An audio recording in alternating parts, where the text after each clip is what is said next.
जो रविवार की प्रदोष, जो काम दुनिया में कोई नहीं कर सकता वो अच्युत फल की प्राप्ति रविवार की प्रदोष करा देती है महाराज, करा देती है महाराज। रविवार की जब प्रदोष पड़ती है तो शिव बेलपत्र के पेड़ के नीचे निवास करते हैं।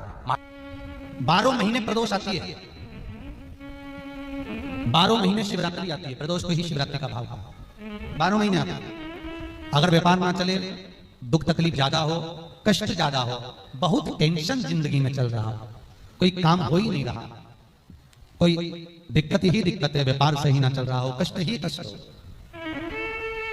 और यहां तक है अगर बीमारी ने भी घेर रखा हो और बहुत जिंदगी में दुख चल रहा हो, कहीं मत जाना।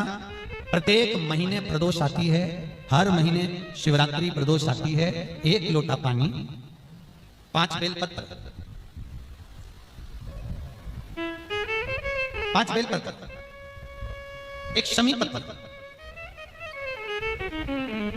1 शमी पत्र, 5 बेलपत्र तांबे के लोटे में जल में डाल लीजिए। 7 दाने अक्षत के, आके अक्षत के डाल लीजिए।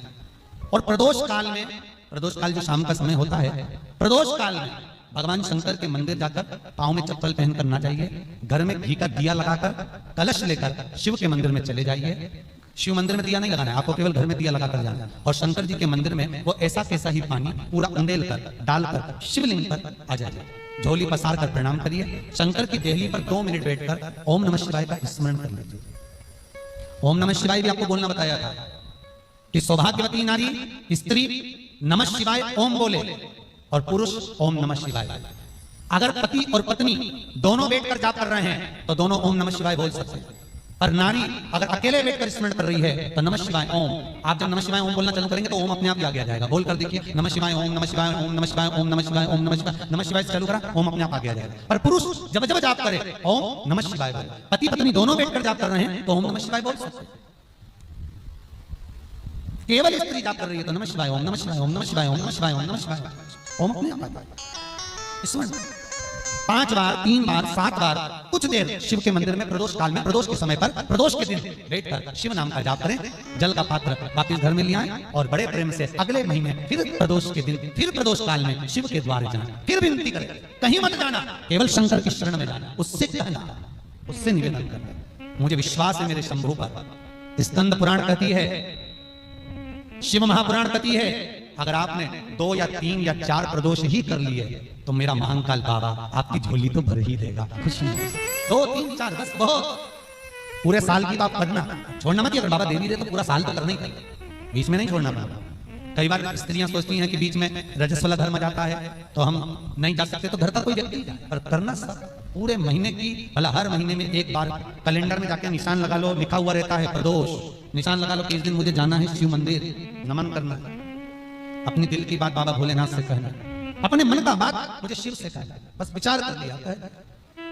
और मैं निवेदन करूंगा, जितने लोग जल चढ़ाएंगे और दिल से अगर आपने मांगा है तो बाबा आपको इतना धन तो जरूर देगा कि एक बार शिव महापुराण आप भी कराएंगे, ये पक्का। उसका जो नियम बताया है, शंकर का अनुमोदन जो बताया है, वो कर सकते। शिव का स्मरण, शंकर का से हारो ना। थोड़ी तकलीफों में अगर गिर जाओ, तकलीफें आ जाए, कष्ट आ जाए, तकलीफें जिस दिन तुम्हारे भीतर बहुत ज्यादा मात्रा में आ जाए, उस दिन 3 बेलपत्र, 1 बेलपत्र में पीला चंदन, बीच वाली पत्ती। जिस दिन तुम्हें लगे कि मैं बहुत दुखी चल रही हूं और मेरा काम हो ही नहीं रहा, बहुत तकलीफ की जिंदगी चल रही है, कोई हाथ पकड़ने वाला नहीं है, कोई संभालने वाला नहीं है और बहुत तकलीफ हो, बहुत तकलीफ, उस समय पर 1 बेलपत्री के बीच वाली पत्ती पर पीला चंदन, दूसरी पत्ती पर लाल चंदन और तीसरी पत्ती पर 11 चावल गीले, पानी में उसको थोड़ा सा भिगो लें या धो लें, 11 चावल गीले शिव जी की उस पत्ती पर रखें। सबसे पहला पीला चंदन का बेलपत्र, दूसरे नंबर पर लाल चंदन का बेलपत्र, तीसरे नंबर पर जो 11 चावल आपने धोकर रखे हैं वो हाथ की हथेली में रखना है। और हाथ की हथेली में रखकर अपनी कामना कर कर भगवान शंकर से विनय कर कर पंचाक्षर मंत्र नमः शिवाय या षडाक्षर मंत्र ओम नमः शिवाय या श्री शिवाय नमस्तुभ्यम बोलकर उस बेलपत्र पर सीधे हाथ में रखकर उल्टे हाथ का स्पर्श कर कर बाबा से अपने मन के भाव कहकर शंकर के शिवलिंग। जो बेटियां ससुराल में दुखी हैं, बहुत कष्ट में हैं, या आपस में समाज पति पत्नी का नहीं बन रहा है, या कोई विवादित वाली बात है, तो निवेदन है तलाक पर बात को लेकर मत जाना। एक बार बाबा देवाधिदेव महादेव का एक भाव जरूर प्रकट करना। महाराज श्री अवधूतेश्वर महादेव का नाम लेते। कौन से महादेव? अवधूतेश्वर महादेव का नाम लेकर थोड़ी सी मूंग, हरी जो मूंग होती है, उस मूंग को गला लीजिए पानी में। गलाने के बाद में उस मूंग को शिव मंदिर में ले जाकर भगवान जो नंदीश्वर विराजमान होते हैं वहां रखकर 7 बेलपत्र उस मूंग पर चढ़ा दीजिए। चढ़ाकर बेलपत्र मेरे देवाधिदेव महादेव को अवधूतेश्वर महादेव के नाम से समर्पित कर दीजिए। वो मूंग उठाकर गौशाला में या आपके रोड पर कोई नंदी दिख जाए या गौशाला में कोई नंदीश्वर हो तो उस नंदी को वो मूंग खिला दीजिए थोड़ी सी। 3 या 4 प्रदोष करोगे, तलाक तक बात नहीं पहुंचेगी, आपस में प्रेम बढ़ जाएगा, बेटी को सम्मान मिलना प्रारंभ हो जाएगा और टेंशन समाप्त हो जाएगा। परिवार नहीं टूटेगा। जिस महीने में जो प्रदोष पड़ा करे, जब प्रदोष पड़े, बन सके 1 बेलपत्र, बन सके 5 बेलपत्र, शमी पत्र, हरे मूंग, हरा मूंग, बेलपत्र, एक कलश के अंदर थोड़ा सा पानी लेकर 1 बेलपत्र, हरा मूंग, शमी पत्र डालकर और उसमें थोड़ा सा गुड़ डालकर भगवान शिव का स्मरण कर कर प्रदोष काल में, मान लो कोई काम आपका बहुत जरूरी है, बहुत दिनों से आप थक गए हैं, नहीं हो रहा, कर्जा बढ़ रहा है, धन नहीं आ रहा, व्यापार नहीं चढ़ रहा, या कोई समस्या बहुत प्रबल है, कोई एग्जाम में बैठ रहे हो नहीं हो रहा, परीक्षा भी दे दी है, रिजल्ट आने ही वाला है, तो भी प्रदोष काल में, प्रदोष के समय वो जल मूंग, शमी पत्र और बेलपत्र और गुड़ का शंकर के शिवलिंग को समर्पित करना प्रारंभ कर दो। 2 या 3 प्रदोष करोगे, बाबा आपकी मनोकामना शीघ्र पूर्ण कर देगा। 2 या 3 करो।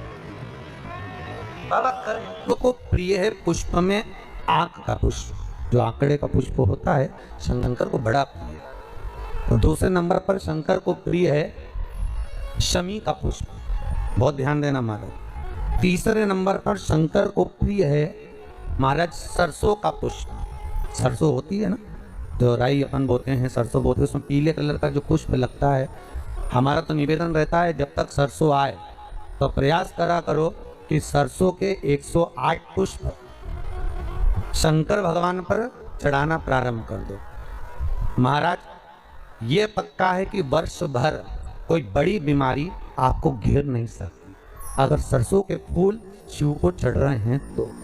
और प्रयास करना कि सरसों का जो पुष्प होता है, सरसों का जो फूल होता है महाराज, अगर कोई व्यक्ति को किडनी या लीवर से जुड़ी हुई कोई तकलीफ होती है, या किसी व्यक्ति का एक्सीडेंट हो गया होता है और उसका कोई अंग रह गया हो, कोई शरीर का कोई भाग रह गया और वो काम नहीं कर रहा हो, जैसे किसी के पाँव रह जाते हैं एक्सीडेंट के बाद, किसी का हाथ रह जाता है, या कोई अंग काम नहीं कर रहा हो, वहाँ ब्लड पहुँच नहीं रहा हो, वो जगह एकदम सुन्न हो गई हो, खाली पड़ गई हो, तो उसके लिए शिव महापुराण की कथा कहती है कि सरसों के पुष्प 11 शंकर जी के राइट भाग में, जहाँ शिव जी के गण दरवाजे के द्वारपाल मणिभद्र जिस जगह पर निवास करते हैं, कौन निवास करते हैं? मणिभद्र।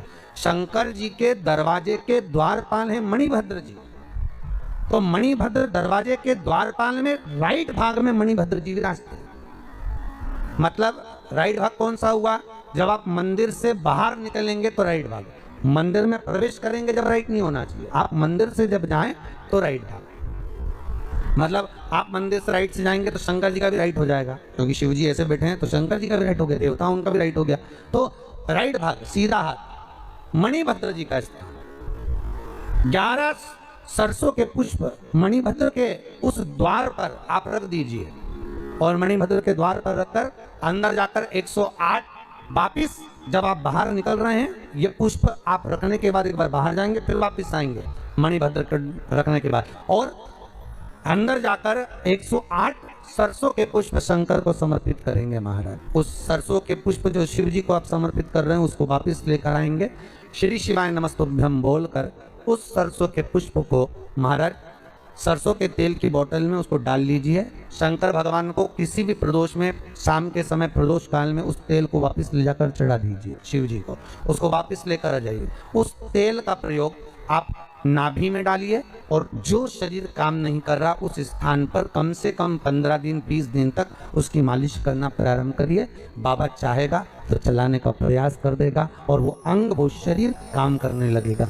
मणिभद्र का स्मरण, दुख की जिंदगी चल रही है, बेलपत्र लीजिए और 7 चावल के दाने इस बेलपत्र के मध्य वाली धरती पर रख लीजिए। जो बेटा बेटी बहुत प्रयास कर रहे हो, बहुत कंपटीशन एग्जाम दे रहे हो, बहुत मेहनत कर रहे हो, और उसके बाद भी बहुओं का, बेटियों का, बेटों का अगर कहीं जॉब नहीं लग रहा और कहीं सिलेक्शन हो ही नहीं रहा और बहुत हार चुके, तब एक बेलपत्र 7 चावल के दाने मध्य धरती पर 7 चावल के दाने, एक घिसे हुए चंदन की गोली, पीला चंदन को घिसकर उसकी एक गोली बनाई, एक गोली गोल कर शिवलिंग जैसी गोली बनाकर उस चावल के दाने पर रख लो। एक स्थान पर रखकर घर के अंदर ही उसका पूजन कर लो, कर दिए से आरती कर ऐसी ही बेलपत्र अशोक सुंदरी वाली जगह आकर रख दीजिए। ये किसी भी प्रदोष के दिन या किसी भी सोमवार की अष्टमी के दिन या किसी भी विशेष शिवरात्रि के दिन आप ये एक बार केवल करना है, और अपने मन की कामना कर उसको रखकर बाबा को घी का 2 दिया लगाकर आ जाना है। मेरा भोलेनाथ आपका हाथ पकड़कर आपको कॉम्पिटिशन एग्जाम में विजय दिलाएगा। जिस तभी ये शिवलिंग है, ये गोल जलाधारी है, ये सामने चरण, करें दर्शन सबने। ये 2 सामने जो चरण है इसके बीच में सुख सुंदरी है। कभी कभी विशेष कोई अवसर आए, सोमवार की अष्टमी पड़ जाए या कोई विशेष प्रदोष का दिन पड़ जाए, और आपको लग रहा हो कि मेरा महादेव को मैं जल चढ़ाते चढ़ाते इतना समय हो गया, मेरा महादेव नहीं सुन रहा, तब कभी कभी ऐसा मन में आए कि क्यों नहीं सुन रहा, तब लोटा भरकर जब जल लेकर जाओ, गणेश जी को चढ़ाया, अशोक सुंदरी को चढ़ाया, षडानंद कार्तिकेय को चढ़ाया, माँ जगत जननी जगदम्बा माँ पार्वती को चढ़ाया, वही जल ले जाकर बेलपत्री के वृक्ष पर चढ़ाया, शिव जी को अर्पण नहीं कर पाए। और सरल भाषा में समझ लो इसको, किसी माता को आपने देखा होगा, किसी व्यक्ति को आपने देखा होगा कि वो शिव मंदिर में जाता है, शिव जी को भले जल नहीं चढ़ाता, और शंकर भगवान के मंदिर में जाकर इतनी सफाई कर देता है, जहां शंकर भगवान का कहीं बेलपत्र वगैरह पड़ा हुआ है उसको उठाएगा, बीनेगा, फिर यहाँ से धोएगा, श्रृंगार करेगा, यहाँ से साफ करेगा, साफ करके जो पानी जा रहा है वहाँ साफ करेगा, साफ करके एकदम क्लीन करके फिर शंकर भगवान को पोंछ कर स्नान कराकर जल चढ़ाकर फिर उनका श्रृंगार करता रहता है। कभी कभी आपके साथ में भी ऐसा होगा, आपने भी करा होगा, ऐसा नहीं कि नहीं करा। कभी कभी सब दूर सफाई के बाद शिवलिंग की सफाई करना भूल गया, या शंकर जी के शिवलिंग पर जल चढ़ाना भूल गया, जल चढ़ाकर आ गया। अब आ तो गया, पर चिंता देवादिदेव महादेव को लग गई। मेरा था, भक्त था, उपास करता था, शिवरात्रि का व्रत करता था, पशुपति व्रत करता था, सोमवार सावन के करता था, 16 सोमवार करता था, और आज इसको ना जाने क्या हो गया कि ये मेरे ऊपर जल न चढ़ाकर सब दूर जल चढ़ाकर चले गया। देव माता पार्वती जी से कह देते हैं, सुन पार्वती, अगर कोई भूलवश भी मुझ पर जल चढ़ाना भूल जाए और तेरे हस्त कमल पर जल चढ़ा कर जाए तो पार्वती जितना फल मैं प्रदान करूं उससे दुगना फल तुझे प्रदान करना है। ये शिव